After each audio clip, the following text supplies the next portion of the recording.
भारतीय जनता पार्टीचे महाराष्ट्राचे अध्यक्ष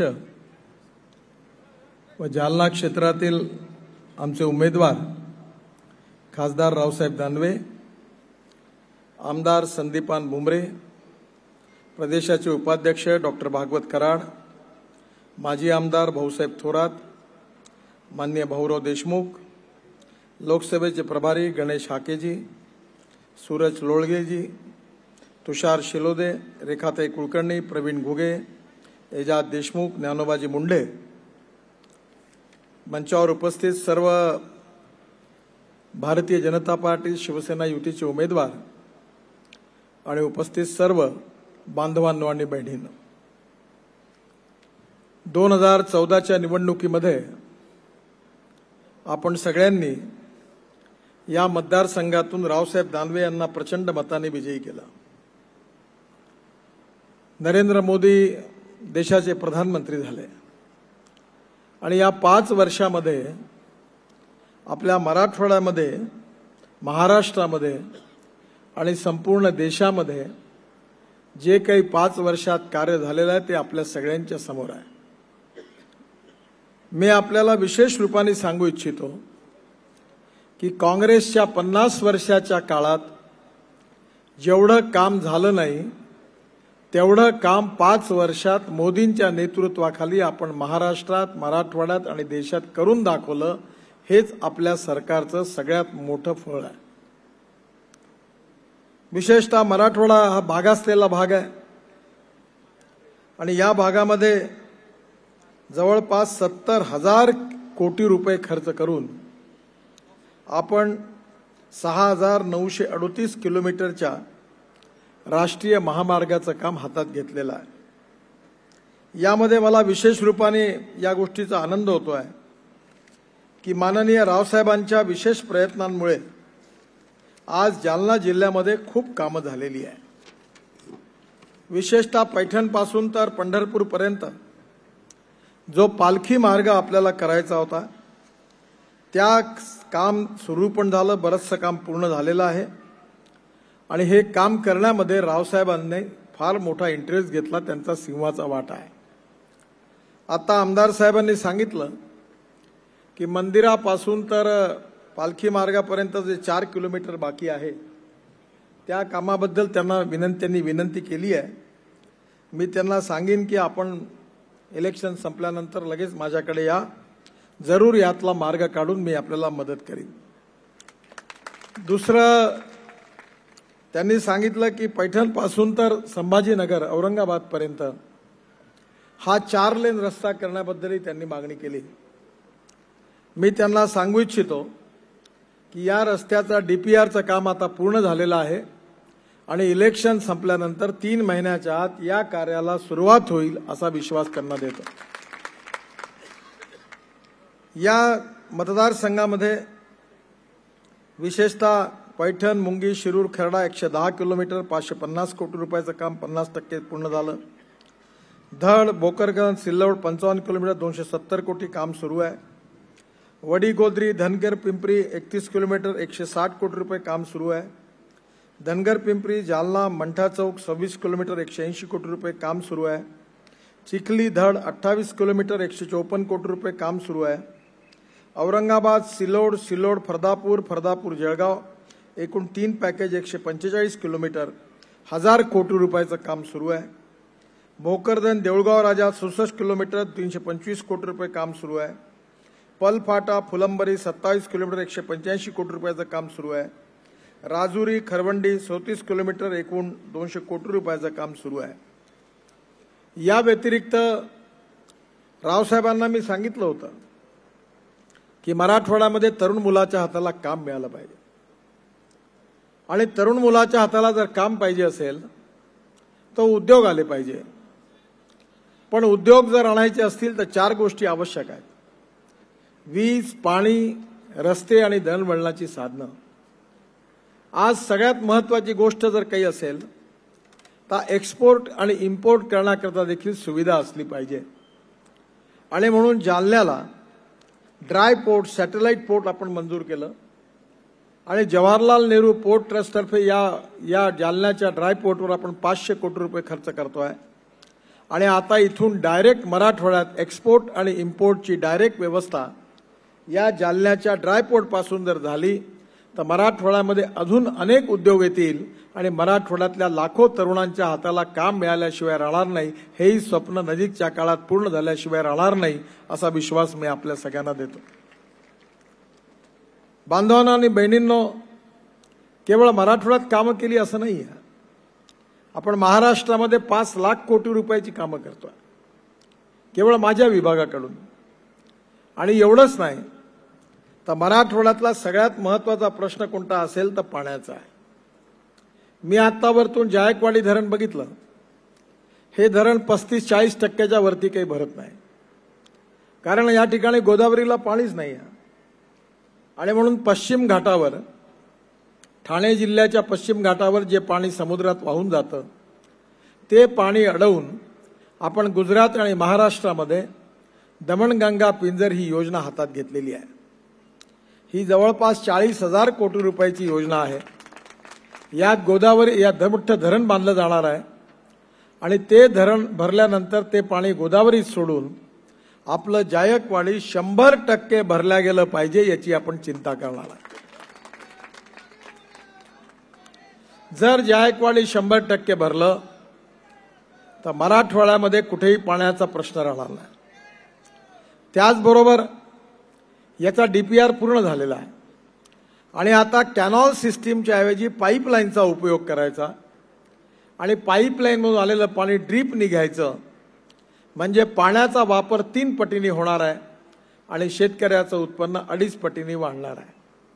मीच जलसंवर्धन खात्याचा मंत्री असल्यामुळे मी आपल्या सगळ्यांना विश्वास देतो की निश्चितपणे आपण ही योजना हातात घेतलेली आहे, ही पूर्ण करू आणि मराठवाड्यातला पाण्याचा प्रश्न आपण सोडवल्याशिवाय राहणार नाही याचा विश्वास मी आपल्या सगळ्यांना देतो।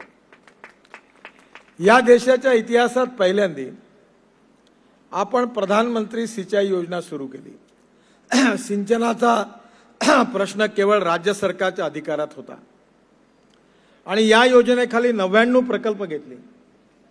त्यामध्ये मराठवाड्यातली जवळपास महाराष्ट्रातली जवळपास 26 प्रकल्प घेतली आणि त्यामध्ये मराठवाड्यामधले 4 प्रकल्प आहेत। ऊर्ध्व पेनगंगा प्रकल्प जिल्हा नांदेड जवळपास 1600 कोटी रुपये, निम्न दुधना प्रकल्प परभणी व जालना 1800 कोटी रुपये, नांदूर मधमेश्वर प्रकल्प टप्पा 2 686.97 कोटी रुपये, ऊर्ध्व कुंडलिका मध्यम प्रकल्प जिल्हा बीड 263.72 कोटी रुपये। मी माझ्या खात्याकडून या प्रकल्पाकरता जवळपास 4200 कोटी रुपये पूर्ण करण्याकरता दिले। ह्या सगळ्या प्रकल्पाचं काम अर्धवट पडलं होतं। काँग्रेस राष्ट्रवादी काँग्रेसच्या काळामध्ये 10% ॲडव्हान्स घेतला, पैसे घेतले, प्रकल्पाला ऑर्डर दिल्याने प्रकल्पाची कामं बंद पडली होती।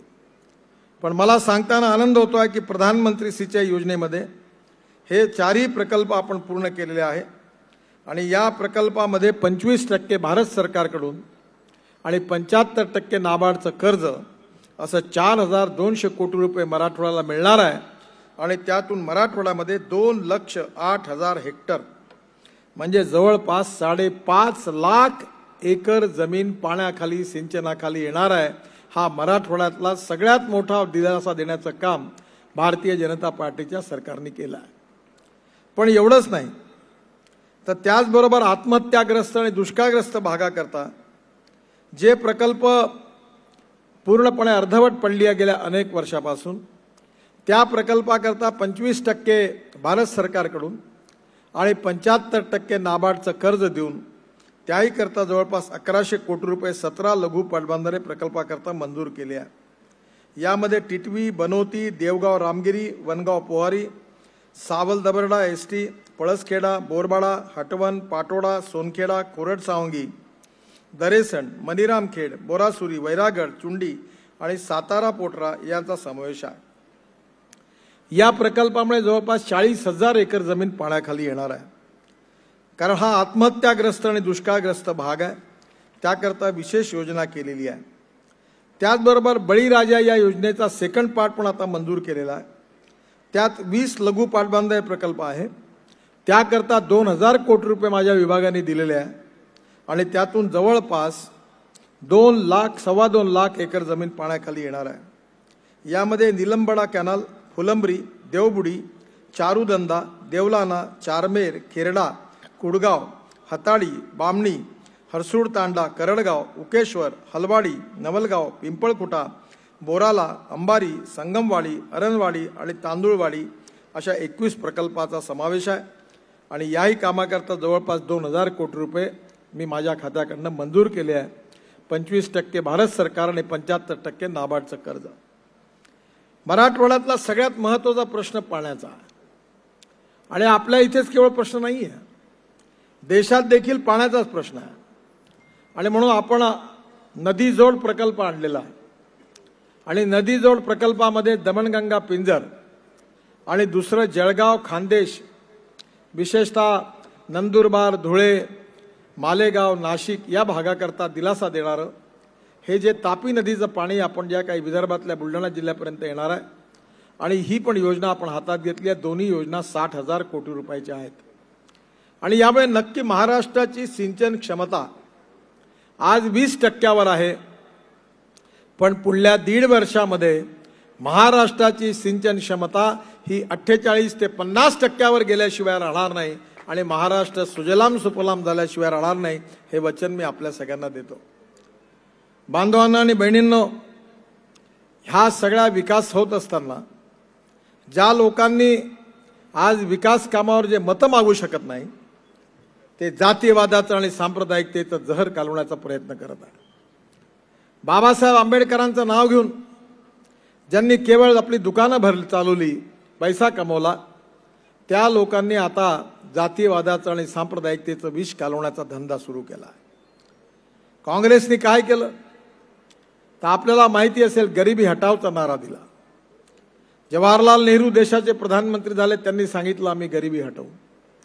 मग जवाहरलाल नेहरू नंतर इंदिरा गांधी आल्या, त्यांनी 20 कलमी, 40 कलमी, 5 कलमी कार्यक्रमाच्या घोषणा केल्या। गरिबी हटावचा नारा देऊन त्यांनी 71ची निवडणूक त्या जिंकल्या, पण गरिबी हटली नाही। मग राजीव गांधी आले, त्यांनी गरिबी हटावचा नारा दिला, पण गरिबी तर हटलीच नाही। पण त्यानंतर काँग्रेस पक्षाने पुन्हा सोनिया गांधींच्या नेतृत्वाखाली निवडणुका झाल्या, पुन्हा गरिबी हटावचा नारा दिला। मनमोहन सिंग देशाचे प्रधानमंत्री झाले, त्यांनी पण गरिबी हटावचा नारा दिला, पण गरिबी हटली नाही।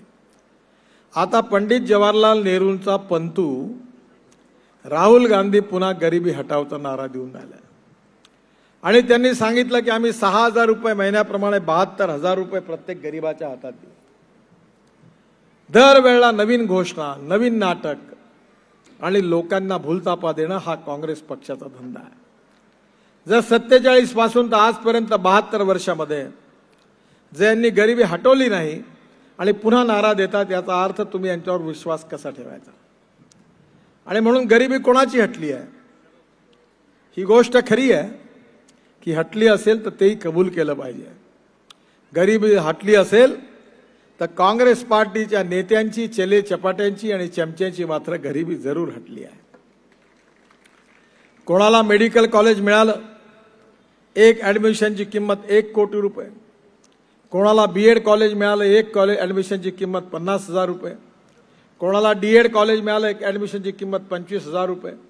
कोणाला इंजिनिअरिंग कॉलेज मिळालं, एक ॲडमिशनची किंमत 1 लाख रुपये आणि कोणाला प्राथमिक शाळा मिळाली, शिक्षकाचा अर्धा पगार तुम्ही, अर्धा पगार आम्ही आणि गावोगावी काँग्रेस राष्ट्रवादीची रोजगार आम्ही।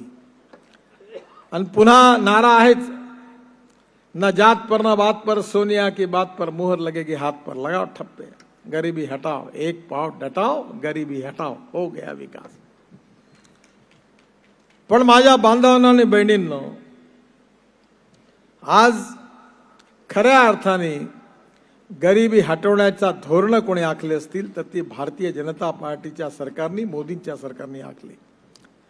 जोपर्यंत शेतकऱ्याच्या शेतीला पाणी मिळणार नाही, तोपर्यंत शेतकऱ्याचं उत्पादन वाढणार नाही, शेतमालावर प्रक्रिया करणारे उद्योग येणार नाही आणि तोपर्यंत तरुण मुलाच्या हाताला रोजगार मिळणार नाही आणि म्हणून अशी पूरक धोरणं आखली। तुम्हाला माहिती असेल की आज गहू तांदूळ सरप्लस आहे, दाल बिया सरप्लस आहे, सोयाबीनचा भाव अर्जेंटिनामध्ये ठरतो, पामोलिन ऑइलचा भाव मलेशियामध्ये ठरतो, मक्याचा भाव अमेरिकेत ठरतो आणि साखरेचा भाव ब्राझीलमध्ये ठरतो. आज आपल्याकडे हे हा माल सरप्लस असल्यामुळे त्याला भाव मिळत नाही. आपला ग्लोबल इकॉनॉमीमध्ये आपण सगळेजण आहोत आणि म्हणून आपल्या सरकारने निर्णय घेतला, मी ट्रान्सपोर्ट मंत्री आहे, आपण हा निर्णय घेतला की आता शेतकरी पेट्रोल, डिझेल आणि प्लास्टिक तयार करेल. मला सांगताना आनंद होतोय, आज रावसाहेब दानवेंचाही पण साखर कारखाना, मी पण 3 साखर कारखाने चालवतो विदर्भात. 22 साखर कारखान्यांनी विदर्भात दिवाळं पिटलं, सगळे संपले. फक्त मी चालवतो तेवढे 3 कारखाने चालू आहे, बाकी सगळा सत्यानाश झाला. पण आज 60,000 एकर ऊस माझ्या क्षेत्रामध्ये आहे आणि आज आम्ही ठरवलं की आता आम्ही ऊसाच्या रसापासून इथेनॉल बनवू, मळीपासून इथेनॉल बनवू, चिपाडापासून, पराठ्या तुराट्यापासून इथेनॉल बनवू, मक्यापासून इथेनॉल बनवू. आणि आज तुम्हाला सांगताना मला आनंद होतोय की आमच्या नागपूरला 35 बसेस स्कॅनिया कंपनीच्या एअर कंडिशन शेतकऱ्यांनी तयार केलेल्या इथेनॉलवर चालून राहिलेल्या आहे. आणि मी आता ट्रान्सपोर्ट मंत्री म्हणून बजाज आणि TVS कंपनीच्या दोन्ही मालकांना सांगितलं की बाईक, स्कूटर, ऑटो रिक्षा 100% इथेनॉलवर चालणाऱ्या आल्या पाहिजे. आज इथेनॉलची इकॉनॉमी 11,000 कोटी रुपयाची आहे. आम्ही ती 2 लाख कोटी रुपयाची बनवणार आहे. आणि एवढंच नाही तर जसा आता आपण ही बिस्लरी बॉटल आहे, पाण्याची बॉटल आहे, ही बॉटल प्लास्टिक, पेट्रोलियम प्लास्टिक पासून बनलेली आहे. पण माझ्याजवळ आता आहे प्लास्टिकची बॉटल, तुम्ही माझ्याकडे नागपूरला या. आता ही इथेनॉल पासून तयार करणार आहोत आपण, बायो प्लास्टिक, बायोपेट. आणि ही बॉटल जर फेकली खाली तर 78 तासामध्ये माती होते. एवढंच नाही तर आपल्या देशामध्ये आता कांदे आणि बटाट्यापासून प्लास्टिकच्या थैल्या तयार केल्या आणि याला सगळ्याला आपण प्रोत्साहन देतोय. त्या थैल्या ज्या आहेत त्या बायोडिग्रेडेबल आहेत. कर्नाटकमध्ये हेगडे नावाच्या संशोधकांनी विदेशातल्या अनेक लोकांच्या सहकार्याने बटाट्यापासून आणि कांद्यापासून प्लास्टिक तयार केलं. त्यामुळे येणाऱ्या काळामध्ये आपण 10 लाख कोटी रुपयाचं प्लास्टिक इम्पोर्ट करतो, 8 लाख कोटी रुपयाचं पेट्रोल डिझेल इम्पोर्ट करतो. हे 18 लाख कोटी रुपये देशाच्या बाहेर जातात. मी ट्रान्सपोर्ट मंत्री म्हणून ठरवलं की आता यानंतर ethanol, methanol, biodiesel, bio CNG आणि इलेक्ट्रिकवर गाड्या चालल्या पाहिजे. माझ्या क्षेत्रामध्ये आता आम्ही नागपूरच्या 450 बसेस, या आपण जे टॉयलेटचं पाणी जे आहे ते आम्ही 100 कोटी रुपयाला विकलं आणि त्या पाण्यापासून मिथेन काढला, गॅस काढला, त्यातून CO2 वेगळा केला आणि नागपूरच्या 450 बसेस आता आमच्या लोकांच्या ज्या टॉयलेटचे पाणी आहे त्यातून निघणाऱ्या गॅसवर आम्ही चालवणार आहे. त्याचबरोबर तणसापासून आम्ही बायो CNG तयार करणारे 5 प्लांट टाकले. आणि मी आता असं ठरवलं आहे की भंडारा, चंद्रपूर, गडचिरोली, गोंदिया, नागपूर आणि वर्धा या 4 जिल्ह्यांना डिझेल मुक्त करणं 5 वर्षाच्या आत हा निर्धार केलेला आहे. आणि तुम्हाला माहिती आहे मी फोकनाड नेता नाहीये. मी जे सांगतो ते 101% करून दाखवतो आणि जे बोलतो ते करतो, तेच बोलतो आणि जे बोलतो तेच करून दाखवतो. आणि आता आमच्याकडे ट्रॅक्टर आहे, धानाच्या तणसापासून CNG तयार करून चालणारा ट्रॅक्टर आहे. आता नागपूर महापालिकेच्या बसेस आणि ट्रक त्याच्यावर आम्ही चालवणार आहोत. आणि आमच्या इथे कमीत कमी 50,000 तरुण मुलांच्या हाताला ग्रामीण भागात काम मिळणार आहे. गडचिरोली, चंद्रपूर, गोंदिया, भंडारा, नागपूर जिल्हा. आणि पराठ्या तुराट्यापासून, ज्वारीच्या फणापासून. आणि माझी विनंती आहे की इलेक्शन संपल्यावर रावसाहेब तुम्ही बघायला या. आणि हे जर झालं ते इंडियन ऑइल आणि भारत पेट्रोलियमच्या डिझेलची गरज पडणार नाही. प्रदूषण मुक्त, इम्पोर्ट सबस्टिट्यूट, कॉस्ट इफेक्टिव्ह, प्रदूषण मुक्त आणि इंडिजिनियस. आणि मी हवेतल्या गोष्टी सांगत नाही. आज नागपूर महानगरपालिकेच्या 38 बसेस गॅसवर चालून आलेल्या, पुढल्या 3 महिन्याच्या 450 बसेस चालणार आहे. आणि म्हणून या देशातला शेतकरी प्लास्टिक तयार केलं पाहिजे. या देशातल्या शेतकऱ्यांनी प्लास्टिकमध्ये 10 लाख कोटी रुपयाचं इम्पोर्ट आहे. त्यातले 2 लाख कोटी जरी वाचले तरी आज आपल्या देशामध्ये 25 ते 30 लाख शेतकऱ्याच्या तरुण मुलाच्या हाताला काम मिळाल्याशिवाय राहणार नाही। जर इथेनॉलची इकॉनॉमी ही जर आपण 2 लाख कोटीची केली तर 50 लाख ग्रामीण भागातल्या तरुणांना काम मिळाल्याशिवाय राहणार नाही। आणि तुम्हाला माहिती नसेल की आम्ही स्वतः इनिशिएटिव्ह घेतला। मी ट्रान्सपोर्ट मंत्री आहे, त्यामुळे हे डिपार्टमेंट माझ्या हातात आहे। आपल्याला माहिती असेल 26 जानेवारीला आपल्या एअरफोर्सचे हेलिकॉप्टर विमानं हे आदिवासी आणि शेतकऱ्यांनी तयार काढलेल्या तेलापासून, जट्रोफा रतनजोत पासून जे तेल निघालं त्याच्यापासून तयार होणाऱ्या बायो एव्हिएशन फ्युएलवर 26 जानेवारीला चालले। एवढंच नाही तर स्पाइस जेटचं एक विमान 25% बायो एव्हिएशन फ्युएल, रतनजोत, मोह, साल, करंज, टोळी जे जंगलामध्ये आदिवासी आहे, शेतकरी आहे, त्या तेलापासून आपण काढलेल्या तेलापासून फ्युएल तयार केलं आणि स्पाइस जेटचं विमान पेट्रोलियम इन्स्टिट्यूट डेहराडूनने तयार केलं आणि डेहराडूनवरून विमान दिल्लीला आलं। त्याचं स्वागत करायला मी एअरपोर्टवर गेलो होतो। म्हणजे या देशातला शेतकरी आणि आदिवासी हा गहू, तांदूळ, ज्वारी, बाजरी लावायच्या ऐवजी डिझेल आणि पेट्रोलचा पर्याय गॅस आणि एव्हिएशन फ्युएल तयार करेल, प्लास्टिक तयार करेल, हे धोरण या सरकारने आणलं। आणि या 5 वर्षात जर हे धोरण राबवलं गेलं तर मी तुम्हाला विश्वासाने सांगतो, लोक शहरात राहणार नाही तर शहरात गेलेले शेतकऱ्याचे मुलं पुन्हा एकदा आपल्या गावाकडे वापस येतील, गावं समृद्ध संपन्न होतील आणि आपला शेतकरी कर्जमुक्त झाल्याशिवाय राहणार नाही आणि हा देश प्रगती आणि विकासाच्या बाबतीत पुढे गेल्याशिवाय राहणार नाही। पण हे करण्याची ताकद असणारं तर नेतृत्व पाहिजे। आजपर्यंत काँग्रेसने केवळ जातीयवाद, सांप्रदायिकता याचं फक्त जहर कालवलं। आपल्या समोर येऊन सांगितलं हे भारतीय जनता पार्टीवाले बाबासाहेब आंबेडकरांची घटना बदलवणार आहे। बाबासाहेबांची घटना 80 वेळा तोडली ती काँग्रेस पक्षाने। घटना तोडायचा प्रश्न उद्भवत नाही, पण दलितांच्या मनामध्ये भीती निर्माण करण्याकरता आम्ही बाबासाहेबांची घटना तोडणारा असा दुष्ट प्रचार केला। मुसलमानांना सांगितलं देखो ये बीजेपी वाले खतरनाक है, ये चुनकर आएंगे तो आपको कटवा देंगे, पाकिस्तान भिजवा देंगे, सुरक्षित रहना है तो पंजे पर मोहर लगाओ। तुम्हीच मला सांगा की आम्ही 7 कोटी लोकांना गॅस सिलेंडर शेगड्या वाटल्या उज्ज्वला योजनेत, कधी भेदभाव केला? दलित आणि मुसलमानांनी अर्ज करायचा नाही म्हणून सांगितलं? 3.5 कोटी लोकांच्या बँकेत खाते होते, 34 कोटी खाते उघडले, 70,000 कोटी रुपये डिपॉझिट झाले। आम्ही कधी म्हटलं का दलित मुसलमानांनी बँकेत खाते उघडता येणार नाही म्हणून? प्रधानमंत्री आयुष्य योजनेमध्ये 10 कोटी परिवाराला 5 लाख रुपयाचा हेल्थ इन्शुरन्स दिला। आम्ही म्हटलं कुठे की दलित मुसलमानांना या सवलतीचा फायदा मिळणार नाही? बांधवांनो, बहिणींनो, आम्ही कधी जातीवादाचं आणि सांप्रदायिकतेचं राजकारण नाही केलं। कोणीही व्यक्ती आपल्या जातीने मोठा नसतो, आपल्या गुणांनी मोठा असतो। मी आज एकनाथ महाराजांचं दर्शन घेऊन आलो। आपल्या या महाराष्ट्रामध्ये ज्ञानेश्वर, तुकाराम, एकनाथ महाराज, गाडगे महाराज, गजानन महाराज, आपण कधी जात विचारतो? जर हार्टचं ऑपरेशन करायचं असेल, डॉक्टरकडे जायचं असेल तर आपण विचारतो का माझा जातवाला पाहिजे तिकडेच मी ऑपरेशन होणार? आपल्याला चांगला डॉक्टर पाहिजे।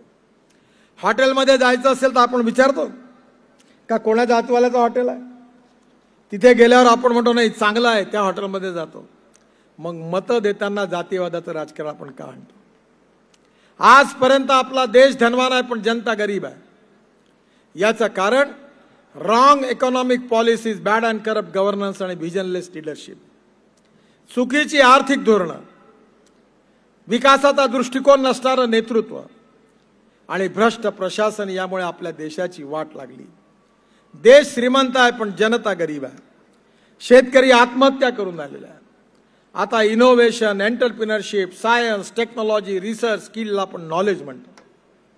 टेक्नॉलॉजी बदलली आहे। मी मागे संभाजीनगरला आलो होतो, मी सांगितलं हवेतून चालणारी डबल डेकर बस संभाजीनगरमध्ये 260 लोक बसतील, हवेतून जायला अशी आपण आणणार आहे। डीपीआर बनवण्याचा आदेश महानगरपालिकेने बहुतेक दिलेला आहे। माझ्या डिपार्टमेंट वॅपकॉस नावाची कंपनी आहे आणि हवेतून चालणारी डबल डेकर बस आपण आणली आहे। पाण्यावर उतरणारे विमानं आणली आहेत, गंगा शुद्ध केली आहे। जी अविरल आणि निर्मल गंगा शुद्ध करण्याचं काम माझ्या विभागाने आपल्या सरकारने केला। जर आम्ही गंगा शुद्ध नसती केली तर प्रियंकाजी तुम्ही पाणी कसं पिल्या असत्या? आम्ही जर गंगा शुद्ध नसती केली, जलमार्ग नसता बांधला, तर अलाहाबादमधून बोटीमध्ये बसून तुम्ही वाराणसीला कशा गेल्या असत्या? मागच्या वेळी मॉरिशसचे प्रधानमंत्री आले होते, पण ते स्नान न करता चालले गेले, कारण पाणी खराब होतं. आज 30%च काम झालं तर गंगा अविरल आणि निर्मल झाली. हे करून दाखवलं असेल तर भारतीय जनता पार्टीच्या सरकारने करून दाखवलं. भगवान गौतम बुद्धांचा जन्म ज्या ठिकाणी झाला, त्या गावापासून त्यांना जिथे बौद्ध धर्माचा संदेश मिळाला, तिथपासून तर ज्या ठिकाणी त्यांचं महापरिनिर्वाण झालं, त्या सर्व ठिकाणी आम्ही 10,000 कोटी रुपये खर्च करून बुद्ध सर्किटचे रस्ते बांधले आणि 70% काम पूर्ण झालं. भगवान गौतम बुद्धांना त्यांच्या महापरिनिर्वाणानंतर ही सगळ्यात मोठी श्रद्धांजली आहे. आमच्या सरकारने 10,000 कोटी रुपयाचे रस्ते बांधले. पैठण पासून देऊ, आळंदी, पंढरपूर पर्यंत, शेगाव पासून पंढरपूर पर्यंत, तुळजापूर, गाणगापूर, अक्कलकोट, शेगाव, सगळ्या ठिकाणी मजबूत कॉन्क्रीटचे रस्ते बांधले. माझ्या डिपार्टमेंट 17 लाख कोटी रुपयाची कामं केली. पण ही कामं करताना कुठल्याही प्रकारचा भ्रष्टाचार नाही केला. एकही कॉन्ट्रॅक्टरला काम मिळवण्याकरता माझ्याकडे यावं नाही लागलं. पूर्णपणे भ्रष्टाचारापासून मुक्त, क्वालिटी उत्तम आणि वेळेवर काम करण्याचा आम्ही देशाचा विकास करण्याचा प्रयत्न केला. हे रस्ते असे बनवले आहे की तुम्ही सगळे जिवंत आहात तोपर्यंत, तुमचे मुलं बाळ जिवंत आहेत तोपर्यंत आणि तुमचे नातू पंतू जिवंत असतील तोपर्यंत 200 वर्ष या रस्त्यावर खड्डा पडणार नाही, असे मजबूत रस्ते आम्ही बांधून दिले. धरणं बांधून झालो आहे आणि म्हणून या देशाचा विकास महत्वाचा आहे. गाव, गरीब, मजदूर, शेतकऱ्याचं कल्याण करायचं आहे. या देशाची अंतर्गत आणि बाह्य सुरक्षा सांभाळायची आहे. तुम्हाला निर्णय करायचा आहे की आतंकवाद्यासमोर घुटणे टेकणारा मजबूर प्रधानमंत्री पाहिजे की आतंकवाद्यांना उखाडून फेकणारा मजबूत प्रधानमंत्री पाहिजे, याचा निर्णय आपल्याला करायचा आहे. आणि म्हणून या मतदारसंघातून रावसाहेब दानवेंच्या रूपाने अतिशय या मतदारसंघाचा विकास करणारा एक लोकनेता या मतदारसंघातून उभा आहे. त्यांनी भरपूर कामं या मतदारसंघात केलेली आहे, विकास केलेला आहे.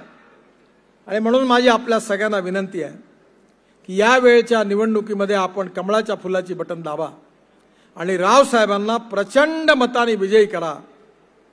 आणि भारतीय जनता पार्टी, शिवसेना, INDA आमची जी युती आहे, तिचं सरकार दिल्लीमध्ये आणण्याकरता आपण आशीर्वाद द्या, अशी विनंती करतो आणि माझं भाषण संपवतो. धन्यवाद. भारत माता की, भारत माता की.